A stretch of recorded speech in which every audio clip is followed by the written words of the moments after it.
itu bisa diceritakan Bang, gimana sih itu villa-villa itu sebenarnya statusnya gitu? Nah, setelah pengecekan tadi di lapangan, rekan-rekan,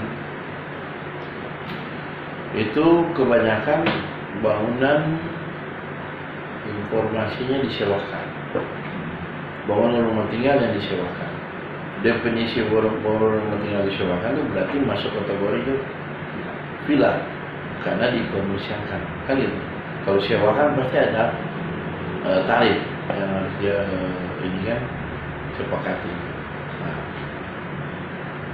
terlepas daripada villa atau rumah tinggal, tadi pada saat pengecekan di lapangan semua belum memperlihatkan IMB, belum memperlihatkan. Jadi kita asumsi praduga bersalah bahwa mereka itu belum memiliki IMB.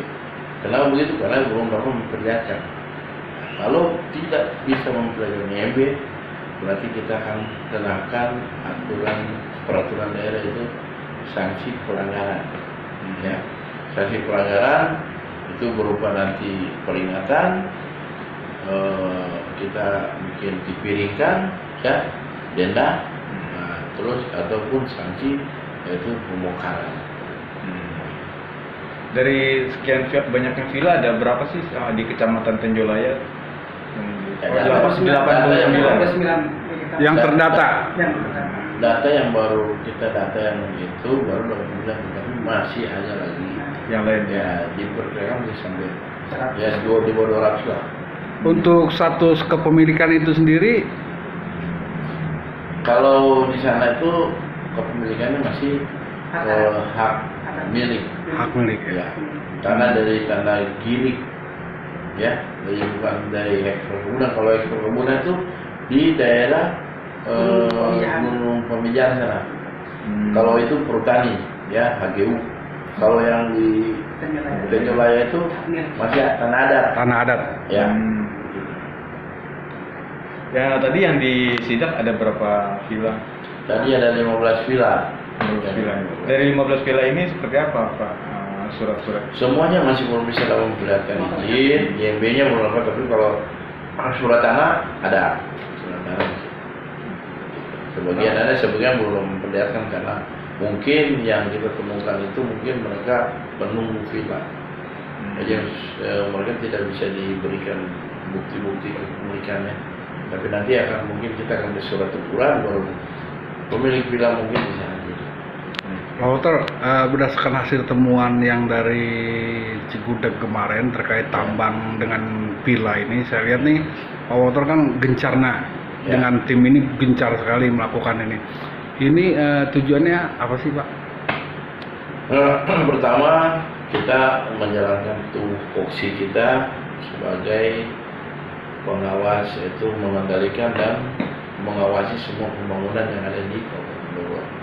Kedua, untuk peningkatan hasil pendapatan daerah PAD, karena IMB dari kontribusi IMB itu juga ada target yang dibebankan oleh dinas kita per tahun itu. Tahun ini kita 98 miliar, ya, nah itu target. Tetapi sekarang kita baru terakhir itu 59%. Jadi 59 dari 58 itu sekitar ya 60-an kali ya, gitu ya. Jadi kita masih jauh. Biasanya itu kita sekarang ini target sudah terpenuhi. Kita tuh. Tapi sekarang kalau mungkin karena corona ya COVID ya, sehingga kita mungkin agak sedikit orang untuk membangun, orang udah berkurang. Nah justru itu dengan adanya program saya kemarin ini, kita ingin supaya masyarakat yang tadinya belum atau pengusaha yang tadinya cuek dengan adanya mengurus IMB, ya kita akan menegakkan aturan supaya mereka mengikuti. Gitu. Di samping itu kami juga di lapangan ini banyak temuan sekali yang harusnya pelanggaran-pelanggaran. Ya seperti kami kemarin di Gunung Sindur ya. Gunung Sindur itu banyak pabrik yang tutupan KDP-nya sudah habis sama sekali. Jadi lahan mereka terbatas, kiri kanan belakang itu sudah tidak bisa lagi karena pabrik semua. sedangkan mereka punya produksinya itu membutuhkan lahan, ya kan, bukan ruangan lah, gedung, gudang, gitu kan. Nah, sehingga kadang-kadang mereka lupa saja nggak berpikir tentang aturan penghijauan, ya kan, aturan KLB. Mereka itu 60% mereka tidak pernah lihat, mereka bikin semua jadi bullying itu 100%. Jadi habis ya. Ya, nah justru saya ini temuan ini banyak sekali. Saya berharap kepada teman-teman yang bisa mempunyai kewenangan untuk membuat suatu aturan ini supaya bisa lihat temuan-temuan yang ada ini sebenarnya kita bisa menghasilkan PAD tambahan dari pelanggaran yang mereka lakukan. Kita bisa bikin suatu PAD baru supaya kita bisa menciptakan ruang terbuka hijau, mungkin tadinya di desa Pabuaran atau desa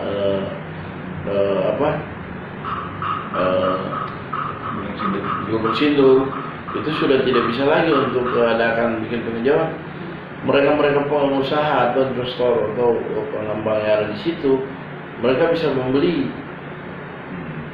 tanah yang akan diploting untuk bikin resapan.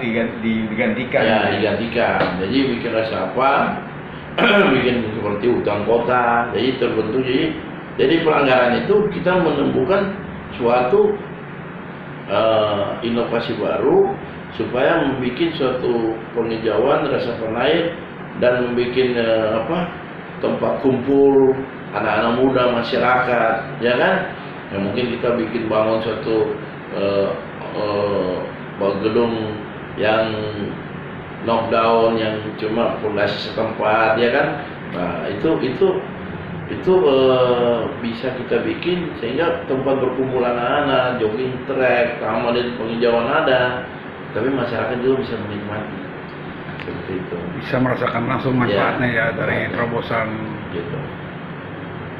Untuk izin peruntukan penggunaan lahan tersebut, kira-kira menurut Pak Walter ada temuan yang bermasalah tidak? Kalau bermasalah sih banyak. Jadi izin peruntukannya dia kan dikasih KDP-nya 60%. 60% berarti 60 itu 40 untuk bangunan, 20 untuk jalan, prasarana, 40% untuk penghijauan, ya kan? Jadi semuanya di 100%. Jadi tanahnya 100% harus dikotakin, dibagiin. 20% untuk sarana jalan, ya, 40% untuk bowling, untuk bangunannya, ya kan? 40% itu khusus untuk penghijauan. Sehingga resapan tuh air itu kalau hujan debitnya tinggi, dia kan tidak langsung turun ke selokan. Dari selokan kan dia akan turun ke sungai. Sungai itu akan melanjutkan lagi ke, jadi dari tinggi dia akan turun ke rendah. Iya. Nah, orang yang di dataran rendahnya akan jadi korban. Nah, untuk itu marilah para pengembang atau pengusaha investor yang ada di Kabupaten Bogor, cobalah mari kita pikirkan. Jangan kita di dataran tinggi terus kita bodoh aja, tetapi kita berpikir orang yang mengalami, karena air itu akan dari tinggi akan turun ke rendah, dari hulu akan ke hulu. Artinya, ya kan? Coba dipikirkan dampak itulah lingkungan itu negatif itu tadi. Ya. Jadi kalau saya berharap tadi, bagaimana mereka pengusaha-pengusaha yang sudah melakukan pelanggaran itu, mereka kita berikan toleransi, kamu bangun aja udah habis kamu di usaha kamu di situ karena kamu punya kebutuhan, ya kan? Dia punya kontrak sama pihak ketiga, dia butuh ruangan yang bisa mencukupi apa kontrak dia kan gitu. Nah itu silahkan kita berikan, tetapi dia harus konsekuensi menyiapkan lahan cadangan di tempat lain lagi supaya nanti bisa kita menahan ya air yang akan turun ke dataran rendah itu tidak terlalu cepat, ya kan? Minimal menghambat, ada menghambat. Jadi kalau air turun dari genteng, turun tak masuk ke selokan, itu masuk lagi ke kali. Itu cepat sekali kalau tidak ada resapan. Tapi kalau dia masuk ke dalam tanah dia akan meresap kan. Jadi mungkin akan tetes mungkin lah masuk ke kali. Minimal aliran air ke bawah itu agak berkurang ya. Ya, gitu. Oke, siap. Terima kasih, mohon maaf mengganggu Pak. Ya.